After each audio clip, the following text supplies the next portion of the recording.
Who is it that really wants this war between NATO and Vladimir Putin?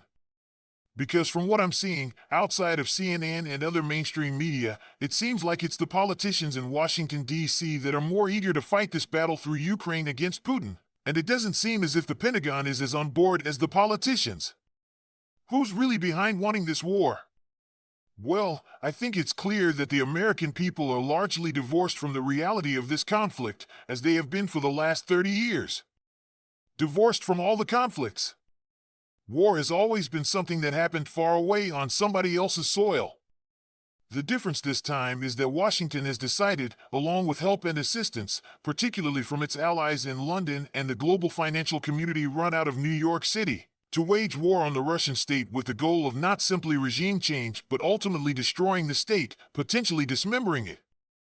And when you look at the people who are advocates for this terrible destructive policy, they are largely the same people that got us into the Balkans in the 1990s, into Bosnia and Kosovo, and then subsequently were largely supportive of the interventions in 2001 and 3, perpetual warfare in the Middle East, demonizing and transforming into an enemy Libya, Syria, and obviously Iran. This is an old story. It's the same old trope that you've been hearing. It's 1936 again. We have another potential Hitlerian state, and if we don't act, we are appeasers, and the world as we know it will end. So that's about it, but I think there's a lot of money behind this because Russia is full of trillions of dollars of resources. Mineral resource oil, gas, precious metals, agricultural. We just go down the list. There was an attempt in the 90s and in the early part of the century by people from the West, many of whom were connected to organizations like Goldman Sachs and the global financial community, to go and ineffectively rape Russia and steal everything they possibly could from it. They were ultimately defeated and thrown out by Vladimir Putin, who established a new regime to bring some stability and dignity back to the Russian state. He has been talking now for many, many years about the unacceptable policy of advancing NATO to Russia's borders, and he's been warning over and over and over again. If you do this, you will inevitably come into conflict with us. We will not tolerate a large NATO presence, and when you say NATO presence, read the potential for U.S. ballistic and cruise missiles and so forth on the border and taking a position in Washington that is the political elite, the ruling elite of our country, that Russia is weak, that Russia can be bullied, and all we have to do is apply great pressure. And since we dominate the global financial system, we can isolate it, and this ruling political elite embraces most of both parties. And so, we are embarked upon this very dangerous course of conflict and confrontation now with the Russian state and its armed forces. The Washington community that sponsors this has obviously enriched itself over the last 30-plus years through all the various interventions and the massive increases in defense spending, but it actually goes beyond that. It goes to the reconstruction costs, rebuilding costs, and the introduction of U.S. firms and interests into other countries. It's a kind of new imperialism that we've been embarked upon, and Russia is simply the latest target. The problem for the ruling elites in Washington is twofold. First of all, most of them are ignorant of reality. They know nothing about the world beyond our borders. They know nothing about military power. And so, they badly miscalculated with Russia. This was a war that should have ended in a few weeks because Russia would collapse, or at least in a few months because Russia would collapse. This is a war that should have ended because Russia can't produce enough ammunition. This is a war that should have ended because of horrendous and horrific casualties taken exclusively by the Russians. And all we have to do is arm this proxy, this Ukrainian force that we built after 2014 once we had established a government in Kiev that would do our bidding, and this force in Ukraine would devastate Russia. Well, it hasn't quite worked out that way, has it? So now we face a very different set of circumstances. But when you ask who is behind it, you've got to look at a whole range of people. And remember that the preeminent goal in Washington for most politicians is to stay in office and continue to enrich themselves. Therefore, they pay a deal of attention to their donors. Who are the donors? You have to go and look at the class of people that drive policy that keep us in a state of perpetual conflict with a whole range of people and nations. Who are they? Then look at the industries in which they are invested and which support these policies. When you look at those things carefully, in other words, it boils down very simply to follow the money. When you do that, you begin to understand that what's happening in Washington has nothing to do with the American people or United States interests. No one in the United States or very few people in the United States know where Ukraine is. They could care less. And when you ask about NATO, people will say, "Oh yeah, sure, that's important, I guess." What is it? I mean, this is the problem with just about everything. I think that's been happening in the United States since the end of the Second World War. Most Americans aren't terribly interested in what goes on beyond the borders of their own country. I mean, frankly, most of what happens around the world on any given day doesn't make much difference to us. So you've got a ruling class that says no, no, no. We want to be engaged everywhere because it's beneficial. That ruling class is diverse, but again, it embraces both sides of the political spectrum. That's why if you're expecting a Republican-controlled House to suddenly dramatically shift into reverse gear and stop something, you're very much mistaken. Most of them will vote with the left just as most of the left will vote with them. Why?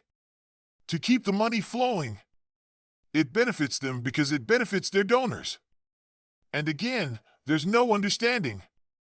If you look at this balloon business, if I could stop for a second. We sent an F-22, the most expensive aircraft ever built, out to shoot down a balloon. And the Chinese had told us, well, it's a weather balloon. But of course, you never believe anything the Chinese say because the Chinese are now enemies and they always lie. But let's look at the facts. The Chinese have 300 satellites. 300 in space. Of that number, almost a third have military application. The Chinese have their own global positioning system just like the Russians, just as we do. They have the same capability to monitor what happens from 0,000 feet in space that we do. They can read the names on gravestones, and if they want to monitor the conversations in the White House, they can do it. All right? Why are we worried about this flimsy balloon that is too small to carry a significant payload? It can't even communicate with China. It's on the wrong side of the world. The only way it could communicate is to send data to satellites. Meanwhile, our border is open. Thousands of Chinese, thousands of Russians, and others from all over the world have been pouring in. Where are they? What are they doing? Are our nuclear power stations secure? What about these people? Are they near any of our military installations? How many of them are agents? How many Chinese scientists and engineers are working in our laboratories? This is all nonsense. What we're hearing about the stupid balloon, they're missing the point. Washington needs to be held accountable for its incalculable negligence and mendacity. I agree with that. But you're not going to get anything out of the balloon. You need to turn to the really substantive issues. Why are our borders open? Why do we have 100,000 troops in Europe, including almost 50,000 in Poland and none on our borders? There's no threat to Europe from Russia. Russia is not interested in invading Europe. This is all nonsense. This was cooked up for years to try and demonize Putin, trying to make another Hitler figure. It's the same old trope. It's the same people doing these things over and over and over again. At some point, the American people need to become engaged and put an end to it. That's the easiest way I can put it. Yeah. So, do you think this spy balloon is to embarrass President Biden right before the State of the Union, or because they start saying, oh well, they came in with Trump but now we can't prove it, and national intelligence didn't ever communicate this to that president? Like, is this just a giant distraction for the American people so they don't actually look at what's happening within our own borders or at our border? Well, I think so. Undoubtedly, you have the usual suspects on the right who will grasp at anything to attack Biden, but the truth is that if you want to go after Biden, you've got lots of reasons to do it that have nothing to do with the weather balloon. But for some reason, a lot of people on the Hill, I don't think they understand what you and I just discussed. They don't understand the Chinese satellite array. They don't understand that the Chinese, from space, can track every surface combatant in the United States Navy 24 hours a day, 7 days a week. And any U.S. surface warship that comes within 200 nautical miles, that location data can be turned into targeting data that results instantly in the launch of missiles to sink it. Now that's serious. That's a real threat. It doesn't necessarily mean we have to go to war, but it's something we should be aware of. Listening to congressmen and senators talk, you'd think they knew absolutely nothing about the true state of affairs. We can't recruit for our armed forces. People say the volunteer force is imploding. I think there's a lot of evidence for that. Has anybody raised that with Biden? And today, I think the CEO of Bank of America is worried about default. You know, and you have Janet Yellen running around as the Secretary of the Treasury saying, well, we could default. We must not default. We've never defaulted. Well, first of all, we have defaulted. We defaulted in 32 and 34. We just called it restructuring the debt. We defaulted in 1971 when we went off the gold standard because we could not cope with the enormous debt being amassed as a result of Lyndon Johnson's war on poverty and the war in Vietnam. So we've been down this road before. Nobody wants to admit those things. So we run around and say we have to pay our debts. We have to pay our debts. We have to pay our debts. You got CEOs now saying, how are we going to do that? How is it possible? Nobody's telling the truth about the bond market. You've got to look at everything. The holistic picture. Any normal population with representatives who actually cared about the United States would be addressing matters and ultimately be arguing for the removal of this president and his administration for incompetence and mendacity. There's no rule of law in our cities anymore. How much criminality do you want in the United States? How much is acceptable? Apparently, we've decided a certain amount of criminality is now acceptable, yet it's the rule of law in the United States that underpins our economy, has made us great and powerful. And what about all the jobs and the industries that have been shipped overseas? Have they come back? Is there any effort to bring them back? What are we doing? Americans need to wake up. Forget the balloon. These are serious issues.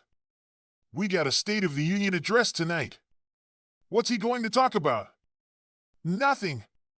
It'll be another exercise in happy talk because everybody in Washington has figured out that happy talk is the real opium of the people. Yeah, they got a smoking opium.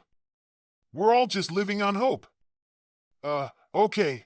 Going back to power and Biden, Gerald Celente of the Trends Journal says when all else fails, they take you to war. You know, there was a RAND report that was put out before the invasion from Russia into Ukraine.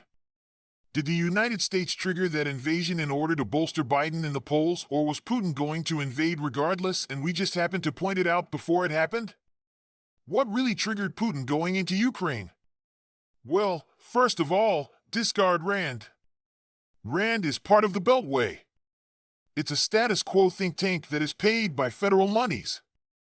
Anything they say is effectively designed to justify, support, extend the status quo. Okay.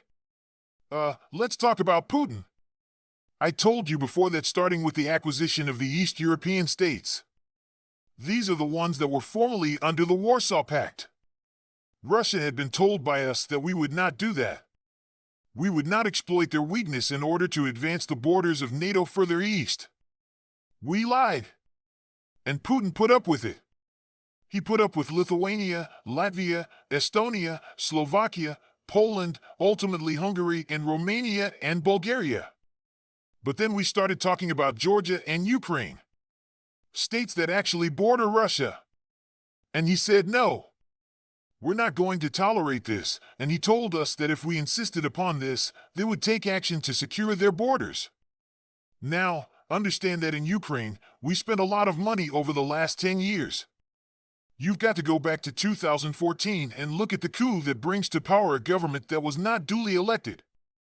That government was picked, cultivated, developed, and ultimately led by people from Washington. Victoria Nuland is the most well-known figure. But she's hardly the only one, and working with people in the State Department and the same individuals that I mentioned before who were part of the interventions in the Balkans and Iraq and Afghanistan and Libya and so forth. All of those people are part of this cabal bringing this war to fruition now. In truth, as I said before, they miscalculated. I don't think they believed, frankly speaking, that Putin was going to do what he did. Even in December of 2021, he said, "Look, I'm willing to talk, but there are certain things you cannot do. We will not accept Ukrainian membership. Ukraine can become neutral. We can talk about that, but I will not tolerate NATO membership for Ukraine. It poses a threat to us." And of course, we say, "Oh well, that's ridiculous. We don't threaten Russia."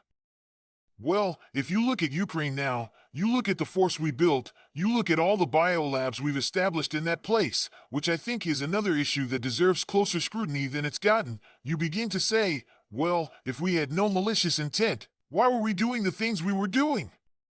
Why were we building them up? Why were we cultivating the hatred and hostility for Russia? And where did this man Zelensky come from? Remember, Zelensky was an unknown comedian of questionable value who shows up out of nowhere and he becomes the head of state. And remember, he ran on a platform that told the Ukrainians we want peace with Russia. We have to find a way forward that's peaceful. He was elected overwhelmingly on that platform. Wow! Then he a 180 and turned into the most vicious Russian hater and warlike individual they've ever had. The funny thing about Zelensky is that when he was elected, he could not speak a word of Ukrainian. He grew up speaking only Russian. That was an embarrassment to our State Department, as I learned when I spent some time there. They worked hard for several months to bring him up to speed. It's not that Ukrainian and Russian are so different that in a few months one can't master the other. But nevertheless, stop and think about that. He had huge support from the Ukrainian people, which shows that the masses of Ukrainians want nothing to do with the war against Russia. Still, this was then brought on, and I think what happened is that the so-called neocon globalists in the Beltway, who are all in various think tanks, thought that Russia could be bullied. They kept saying, "Oh, they won't do anything. Putin won't do anything." I was interviewed by Dmitry Simes in January of last year, and I was asked point blank, "Do you think Russia will go in?" I said, "Absolutely. This is a huge danger to Russian national security. They're going to sit there." The reason they went into Crimea was not just because historically it's Russian, they didn't want it to become a NATO naval base in the Black Sea. I mean, there are reasons why actions were taken. So, this was foreseeable, but people in Washington miscalculated. And then when Putin went in and essentially moved very carefully and cautiously with the goal of minimizing the destruction of human life and property because he did not want a war with the Ukrainian people, everyone said, "Oh, well, look at him. Look at the Russians. They're incompetent. They didn't do what we did in Iraq. You know, they did not destroy virtually anything that did not move and then try to attack anything that did." In other words, there was no shock at all. Of course not. That's not what he wanted.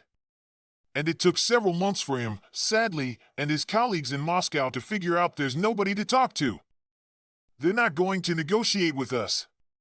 And so we go into this new setting where he says we've got to go onto a war footing. We're going to have to expand the armed forces. We're going to have to build it up. And then we're going to have to go into an economy of force mode for months until we're ready to strike back. Well, that's what's happened. And the sad part is that all of it was avoidable. It was never necessary. And remember that Mr. Burns, who is the former ambassador to Russia under, I guess, Obama, he was the one that wrote the memorandum that said no means niet, or niet means no. In other words, don't expand any further. Don't go into Ukraine. And subsequently, he was sent within the last few months to try and hammer out a deal. And that's understandable why he would. Ukraine is falling apart. They are the ones who've taken horrific casualties. They are now dragging 16-year-old boys into the armed forces at gunpoint. They are still taking heavy casualties, and 75% of their casualties have been from artillery systems, strike systems such as rocket artillery, missiles, aviation, and artillery, all of those together, 75% of their casualties, and they can't protect themselves. They don't have the air defense. They don't have the expertise, and we have been feeding them equipment just enough, allegedly, to keep them alive until we finally discovered, my goodness, these people are about to go under. And that's what Secretary Austin effectively told the conference a couple of weeks ago, and we've got to give them this equipment soon because the window of opportunity is closing. Soon we won't be able to affect this. Yeah, of course. And it's all unnecessary. And millions of people are being destroyed by this. Yeah, it's been very interesting to watch the mainstream media because I cover the news, and so I have to at least see what they're doing, but then get these underground reports from you and from other people like Scott Ritter and others and really see what's going on.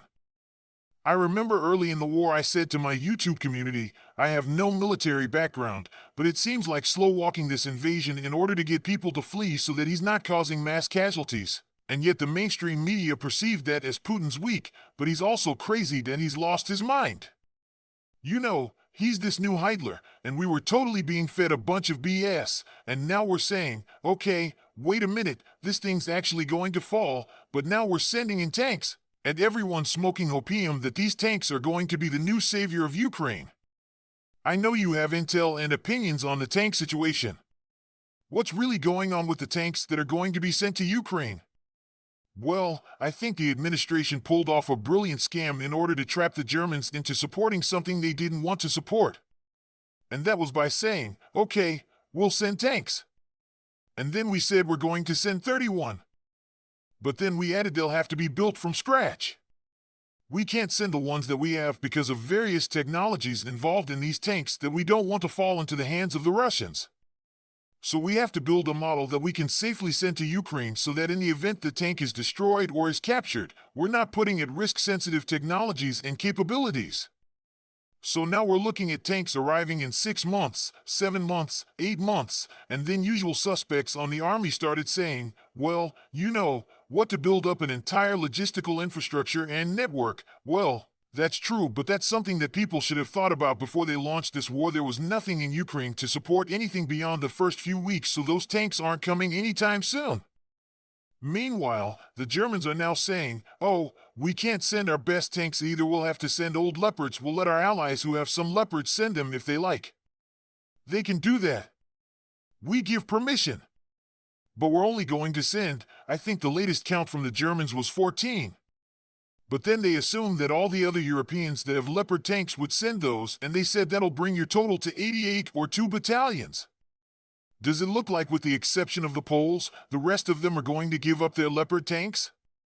So I think, frankly, it's much ado about nothing, and again, anyone who looks at what's happened in Ukraine understands that warfare has changed rather profoundly. Warfare is not going to be dominated by armor on the ground as it once was. What dominates warfare today is something I've been writing about for 30 years off and on, and that is intelligence, surveillance, and reconnaissance linked to strike systems, rocket artillery, missiles, conventional artillery. That's what's dominating the battlefield. That's what's lethal now. Sometimes it comes in the form of a small handheld weapon system, but most of the damage is really done by much larger, more powerful precision-guided munitions and missiles. The Russians understand this. They were the first to recognize this back in the 1970s. This is now being employed, so if you send armor anywhere without substantial air defense support to try and defeat these missile threats from drones, from terminally guided systems, whatever, you're not going to have tanks for very long. You could watch 88 tanks vaporize in a few minutes, and at the same time your infantry has to be there in the form of armored fighting vehicles with lots of firepower to gain lots of overhead protection. Top attack from ISR strike dominates the battlefield now. Precision has made it extremely lethal, and that you look at the Russians, they are moving very deliberately, very slowly advancing under the umbrella of this ISR strike. They don't have to make any mad dashes to or across the river to hold something and wait for reinforcements. They have effectively created steamrollers. The steamroller is supported by this top attack system, the ISR strike complex, the overhead surveillance, and it's working very effectively.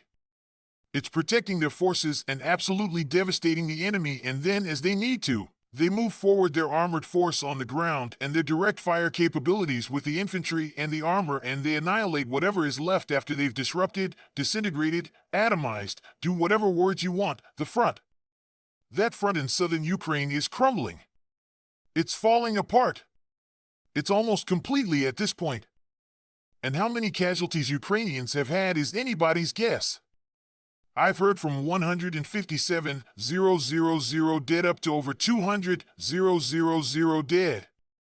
I've heard 400,000 casualties. I've heard 500,000 casualties.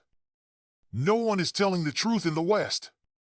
The only way you can find these things out is by talking to people on the ground. Ukrainians, Russians, and Poles are very helpful. And they will tell you the truth. And the people haven't been told the truth, and they don't understand that we are not in a position to go to war with anyone today. We don't have munitions factories, armaments factories turning out equipment 24 hours a day, 7 days a week. The Russians do. Their factories are humming. There's no shortage of anything. In fact, what they've done recently, according to the most recent reports I've seen, is that they've walked back from some of the major overhead strikes. They have the capacity to fire 60,000 rounds a day, including rockets and missiles, at the Ukrainians. 60,000 rounds. But they've been walking that back, and the Ukrainians who are watching this, and the Poles and others, are saying the Russians are husbanding these for the coming offensive. And this offensive is coming. There are 700,000 troops all the way around Ukraine. Of that number, probably 250 to 300,000 are combat forces. In other words, the people that actually go forward and kill the enemy. They're going to move, and when they move, this steamroller will go forward as I've described, and they will annihilate what is left, and it doesn't make any difference what you send to the Ukrainians. They can't be trained fast enough. There's not enough of them left anymore that can do anything. If you're starting to drag 16-year-old boys off the street away from their families into uniform, what kind of a situation do you think you confront? It's terrible, and it's not necessary. We've done this to the Ukrainians. This nation is almost destroyed. There are between 18 and 22 million Ukrainians left in the territory that Zelensky and his friends in Kiev control. More than 10 million have left the country. 4 million are Russians living under Russian administration and are quite happy about it. In the East. And then you have the casualties. And then you have 2 million that were already in the West working in the EU in Great Britain. And the summit, the beginning, was never more than about 37. 4 million. So this whole thing is a catastrophe. We're killing the Ukrainian nation. We're killing the Ukrainian state. And this is not something that was inevitable. But we were not willing to consider neutrality for Ukraine. Yeah. And yet we have decades of experience with neutrality in Austria. That worked very well. When Austria finally secured neutrality, Eisenhower, who then was president, was greatly relieved. He kept saying we don't have the forces to protect all these countries. Let's make as many of them neutral as possible. He wanted to neutralize Poland. He wanted to many of these states that are now part of NATO.